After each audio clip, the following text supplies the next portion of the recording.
Praise the lord. ఈ సాయంకాలపు వేళ దేవుడు నీకు ఇస్తున్న వాగ్దానము యెషయా గ్రంథము 61వ అధ్యాయము 7వ వచనం. మీ అవమానమునకు ప్రతిగా రెట్టింపు ఘనత నొందుదురు.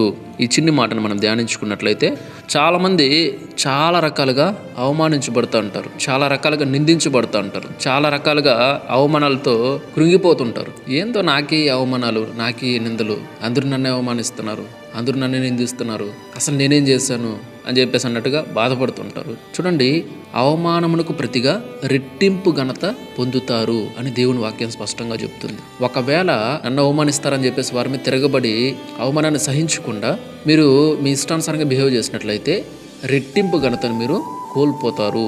ఘనత మీకు రాదు.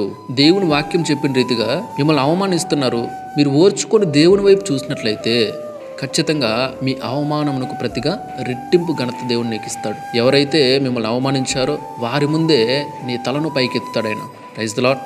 లేదు అన్నట్టుగా మీరు అవమానాలు భరించకుండా మీ ఇష్టానుసారంగా వారిపైన తిరగబడి గొడవలు చేసుకొని కొట్టుకొని ఇలా ఏదేదో చేశారనుకోండి, మీకు రెట్టింపు ఘనత రాదు. ఎందుకంటే దేవుడు కొన్ని సందర్భాల్లో ఇలాంటి పరిస్థితులు నీకు అనుమతిస్తాడు. ఎందుకంటే ఓర్పు, సహనము అవన్నీ పరీక్షించడానికి.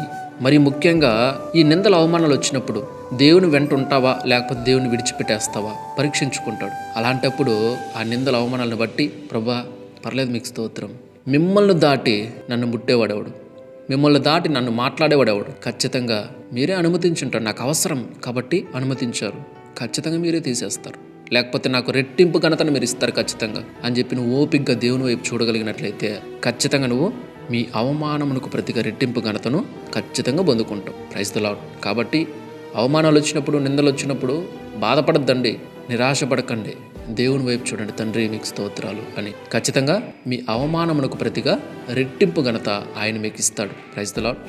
కాబట్టి ఈ సమయంలో ఎంతమంది అవమానాలు పాలవుతున్నారో మీ అందరి జీవితాల్లో కూడా దేవుడు కార్యం చేయాలని ఆశపడుతున్నారు. కానీ మీరు ఓపిక, సహనంతో ఆయన వైపు చూస్తేనే. Praise the lord.